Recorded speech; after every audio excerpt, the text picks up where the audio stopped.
In nature, venom is a biological weapon system evolved to affect nerves, blood, and tissue in a very short time.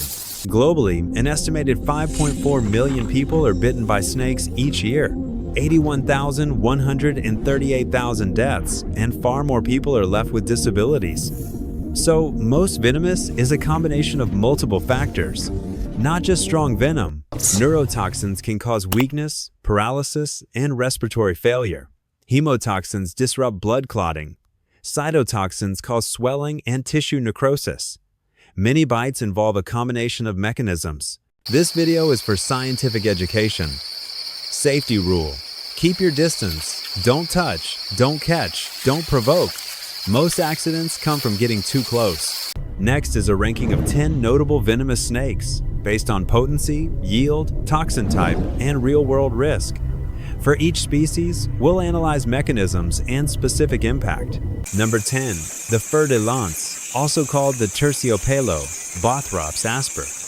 A pit viper widely distributed across Central America and northern South America, perfectly adapted to the humid forest floor where camouflage determines success. In regional epidemiological reviews, the Bothrops group is reported as a leading cause of many snakebite cases in Latin America. Risk increases where trails, farms, and communities intersect humid forest habitat. Bothrops venom is often rich in snake venom metalloproteinases, SVMPs, and phospholipase.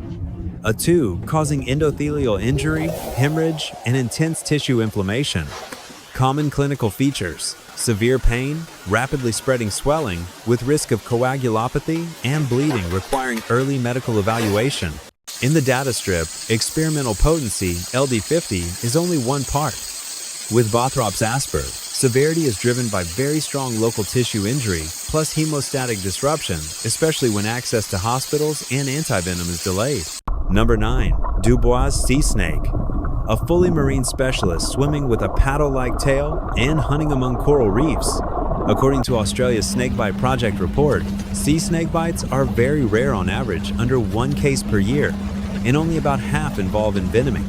When they occur, they're often linked to fishing gear and handling. Sea snake envenoming often causes myotoxicity. Toxins such as phospholipase, A2, lead to myonecrosis and rhabdomyolysis.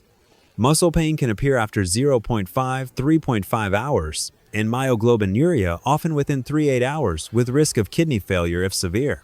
In experiments, the mouse LD50 subcutaneous is reported around 0.04–4 milligrams per kilogram, very potent. But sea snakes have small fangs. Reported yield can be quite low, and about 50% of bites may deliver no venom. So real-world risk depends on the contact situation. The saw-scaled viper is a textbook example of field risk. Small size, hard to see, living near settlements, dramatically increasing encounter frequency.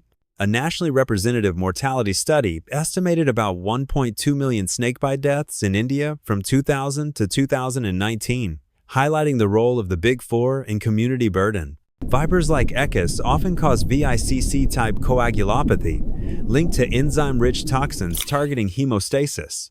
In frontline settings, the 20-WBCT is a common bedside screening test for clotting disturbance. This is the key point. Mouse LD50 is only for comparing across studies, but placed next to venom yield, you understand why potency isn't everything. Russell's viper is one of the major medical threats in South Asia, often encountered in agricultural landscapes where people and snakes overlap. What makes it frightening is the range of complications. Coagulopathy can occur with acute kidney injury, AKI. Biomarker research suggests AKI-related changes can appear early within the first 24 hours after a bite. Mechanistically, these vipers may contain multi-system toxins, from hemostatic disruption to organ injury. Clinical management therefore focuses on trending labs and early intervention. Quantitatively, Russell's viper combines high yield with low LD50, an optimal configuration for severe outcomes if medical care is delayed. The Indian cobra is a representative elapid of South Asia with high encounter risk. In many cases, neurotoxicity is central, but local tissue injury is also a clinical issue. In some cobra groups, respiratory collapse can progress rapidly. Research on Naja philippinensis reports a case of apnea within about 30 minutes, highlighting the time to care factor At the molecular level, many elapid toxins act on nicotinic acetylcholine receptors, disrupting neuromuscular transmission. That's why ptosis, slurred speech, and shortness of breath are clinical red flags. The striking point is the very large yield. With a moderate potency, high venom volume can raise systemic risk, especially when emergency care is delayed. The common krait is dangerous because bites are often painless and occur at night. Many victims don't notice. Delaying treatment. Treatment guidance describes a cold krait bite.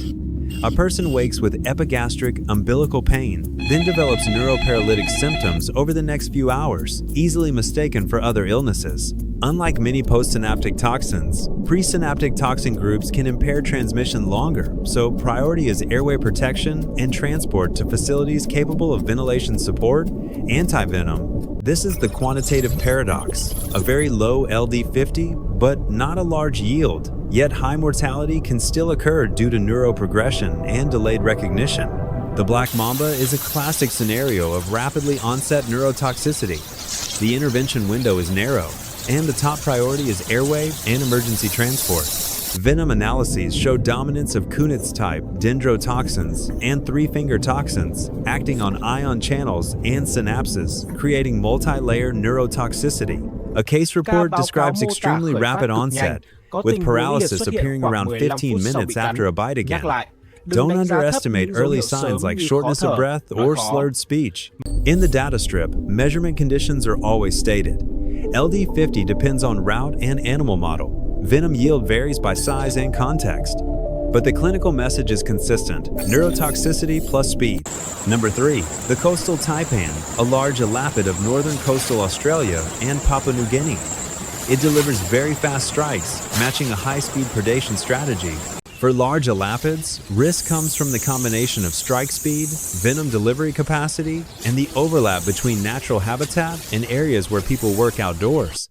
Taipan venom is often described as a combination. Neurotoxins affect neuromuscular transmission, while other components may affect hemostasis. Clinically, this prioritizes respiratory monitoring and clotting tests. The data strip shows why the coastal taipan ranks so high. Laboratory potency combined with large yield, a configuration that raises the risk of severe envenoming if care is delayed. Number 2. The eastern brown snake. Here, the decisive factor isn't only toxicity, it's how often people encounter it on urban and farm fringes. Australian snakebite monitoring reports show case numbers aren't large compared with many tropical countries, but dangerous elapids, especially where encounters are frequent, remain a major toxin emergency challenge. Brown snake venom is often described as rich in procoagulant factors, capable of triggering rapid coagulopathy. Other components may contribute to neurological signs, so progression must be tracked closely with labs and clinical observation. Quantitatively, the brown snake shows very high laboratory potency, but in reality, what makes it most dangerous is habitat overlap with people. Number 1. The inland taipan, often cited as having the highest venom potency in many laboratory comparison tables. In harsh environments, hunting efficiency is survival. Extremely potent venom brings down small prey quickly, reducing struggle time, a clear evolutionary advantage. Biomedical descriptions often emphasize a combination of toxins, affecting neuromuscular function while also impacting clotting. In severe envenoming, systemic risk rises quickly, requiring urgent medical treatment and multi-organ monitoring. The data strip shows the inland taipan at the top for laboratory potency, but the paradox is that it often lives far from people, so community risk is lower than snakes with frequent human encounters. This ranking isn't based only on strong venom. Real-world danger is the sum of potency, yield, encounter frequency, and clinical progression, why some snakes are rarely seen but extremely potent, and others cause great harm because they're encountered often. Biologically, venom is an evolutionary solution. It helps snakes subdue prey quickly and defend effectively. These toxin molecules are also valuable data for science because they act with precision on nerves, blood, and tissue. According to WHO, there may be millions of snakebite cases each year, with 81,138,000 deaths and many disabilities. Knowledge, rapid transport, and access to antivenom are the keys to reducing harm. Standard first aid is reassure, keep completely still, splint the limb, remove rings, tied items, and call emergency services. Australian-style pressure immobilization is recommended only for certain neurotoxic snakes with little swelling, and according to local guidance, never use a tourniquet, never cut or suck the wound, never apply ice or folk remedies. These delay treatment and can cause more harm. Final message: keep distance, use correct first aid, and reach medical care early.